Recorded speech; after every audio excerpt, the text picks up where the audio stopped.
பொதுவாகவே உடல் நலம் அப்படிங்கிறத தமிழர்கள் பார்த்த பார்வைக்கும் இன்றைய நவீன அறிவியல் பார்த்த பார்வைக்கும் நிறைய வேறுபாடுகளும் ஒரு சில புரிதல்களும் ஒற்றுமையான புரிதல்களும் இருக்கிறது வந்து ரொம்ப ஆச்சரியமா இருக்கு. நம்ம வந்து ஒரு நலம் அப்படிங்கிற ஒரு விஷயத்த ஒரு தட்டையா ஒரு நோய்க்கும் மருத்துவனுக்கும் இல்லைன்னா நோய்க்கும் மருந்துக்குமான ஒரு தட்டையான பாலமாக பார்க்கிற காலம் வந்து ரொம்ப நாள் இருந்துச்சு. நோய் அப்படின்னா ஒரு கிருமி, அந்த கிருமி அந்த நோய் உருவாக்குது, அப்புறம் அதுக்கான மருந்து, அந்த மருந்தை கொடுத்தா நோய் போயிடும், இல்லைன்னா அந்த கிருமியை அழிச்சிட்டோம்னா நோய் போயிடும் அப்படிங்கிற மாதிரி ஒரு மருந்து நோய் அப்படிங்கிற ஒரு தட்டையான பாலமாக இருக்கு. ஆனா சமீப காலமாகத்தான் கடந்த ஒரு 25 வருஷம் சொல்லலாம், 20-25 வருஷமா மீண்டும் இந்த தட்டையான பாலமாக பார்க்காமல் நலம் என்பது வந்து ஒரு 360 டிகிரியிலையும் பார்க்கணும். ஒரு நலம் அப்படின்னா வெறும் நோய் மருந்து சார்ந்த விஷயம் மட்டும் இல்ல, ஒரு உடல் நலம் சரியாக இருக்கணும், உள்ள நலம் சரியாக இருக்கணும், சமூக நலம் சரியாக இருக்கணும், வாழ்வியல் நலம் சரியாக இருக்கணும். இப்படி எல்லாம் சரியாக இருக்கும் போதுதான் அது சுரமா இருந்தாலும் குணப்படுத்த முடியும், குற்றாக இருந்தாலும் குணப்படுத்த முடியும் அப்படிங்கிற ஒரு புரிதல் வந்து இன்றைக்கு தெரியாக ஆரம்பித்திருக்கிறது.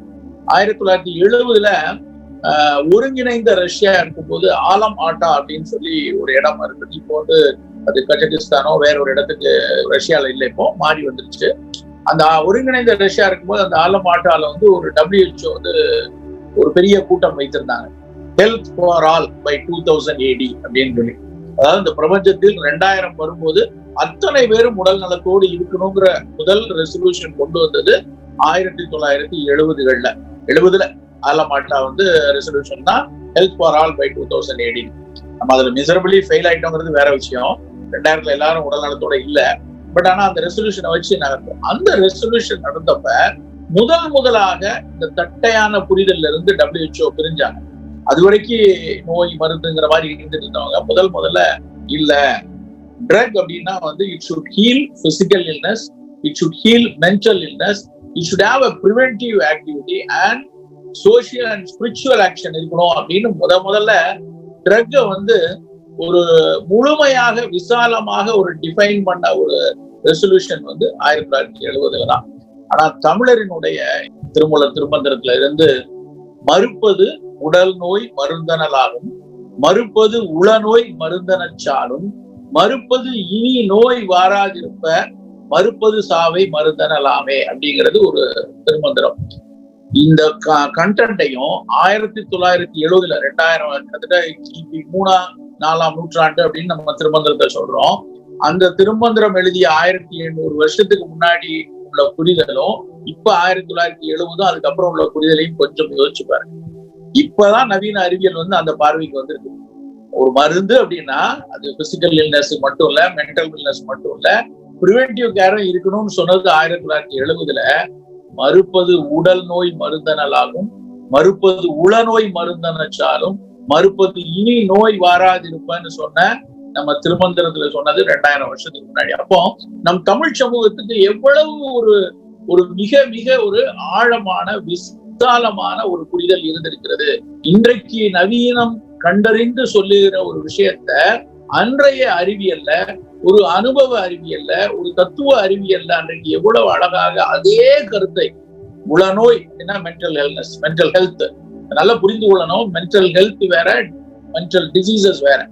மனநலம் என்று, அதாவது மறுப்பது இனி நோய் வாராதிருப்பதற்கு முன்னாடி உளநோய்களை நீக்கி உள்ளத்தை நலமாக வைத்திருக்கணும், உடலை நலமாக வைத்திருக்கணும், இனிமேல் நோய் வராம இருக்கணும், அதுதான் மருந்து என்று ஆணித்தரமாக ஒரு சொன்ன ஒரு சமூகத்தினுடைய நீட்சியில தான் நாம் அத்தனை பேர் இருக்கிறோம்.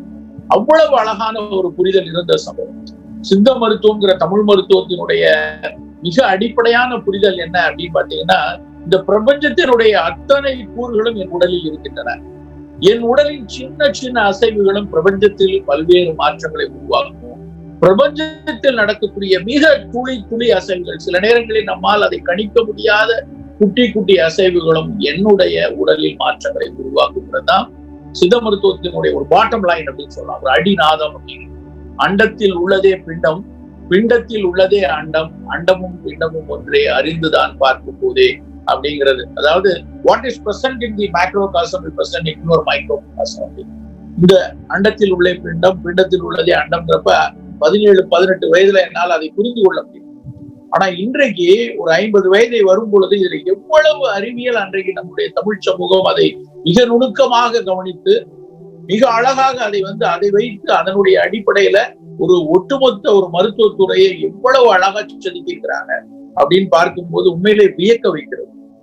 அந்த அந்த அறிவியலினுடைய ஒரு சித்த மருத்துவத்தினுடைய ஒரு நுட்பங்கள்ல வெறும் மருந்துக்கு மருந்து சீட்டு எழுதக்கூடிய ஒரு மருத்துவமாக அன்றைக்கு அவர் சொல்லவே இல்லை. ஆரம்பத்திலிருந்து இந்த மருத்துவம்ங்கிறது அதுல ஒரு சின்ன கூறுதான். சித்த மருத்துவம், தமிழ் மருத்துவம்ங்கிற ஒரு விஷயம் இந்த ஒட்டுமொத்த தமிழர் வாழ்வியல்ல ஒரு நலம் தேடி அவர்கள் செலுத்திய ஒரு வாழ்வியல்ல மருத்துவங்கிறது ஒரு சின்ன பகுதி. மற்ற அத்தனை விஷயம் உள்ளடங்கிருக்கு. வாழ்வியல் சரியா இருக்கணும், உள்ள நலம் சரியாக இருக்கணும், இந்த சமூகம் சரியாக இருக்கணும், இதெல்லாம் சேர்ந்த விஷயம் தான் ஒரு நலவாழ்வு அப்படிங்கிற ஒரு விஷயத்தை புரிந்திருந்தாங்க. அந்த வகையில ஒரு நல்ல பிசிக்கல் ஃபிட்னஸ் இருக்கு. ஒரு 6 அடி உயரம் இருக்கிறோம், 70-75 கிலோ இறுக்கமான ஒரு உடல் எடை இருக்கிறது, 6 பேக் வச்சிருக்கிறோம், அவர் நலமானவனா அப்படின்னு கேட்டா அப்படியானவர்கள்ல எத்தனையோ பேர்ல ஒரு சில பேர் பாத்தீங்கன்னா ஒரு சின்ன விஷயத்துக்கு அச்சப்படக்கூடிய ஒரு உள்ள நலம் சரியில்லாத மனிதராக அந்த நபரால் சமூகத்திற்கு ஒரு கேடு விளையும் போது ஒரு சமூக நலத்தை கெடுக்கக்கூடிய ஒரு திரும்பியாக கூட இருப்பாங்க, தெரியாது. சோ நலம் என்பது எப்பொழுதுமே ஒரு உடலினுடைய ஒரு உடம்பு நலமா இருக்கணும் அப்படிங்கிற ஒரு புரிதல்ல இருந்து நம்ம முதல்ல வெளியே வரும். ஒட்டுமொத்தமான நலம் சரியாக இருந்தால் மட்டும்தான் அது நமக்கும் நல்லது, நம் குடும்பத்தாருக்கும் நல்லது, நம் சமூகத்திற்கும் நல்லது, இந்த ஒட்டுமொத்த தேசங்கள் அத்தனைக்கும் நல்லது. அதை நோக்கி நகர்வதற்கு நாம் நம்முடைய மெனக்கடல்கள் குழந்தை பருவத்திலிருந்து நம்முடைய படிப்பு கூடவே அது சேர்ந்து வரும் பொழுது மட்டும்தான் நம்முடைய தலைமுறை, நம்முடைய அடுத்த தலைமுறை அத்தனையும் ஒரு நலவாழ்வோடு இருக்கும்.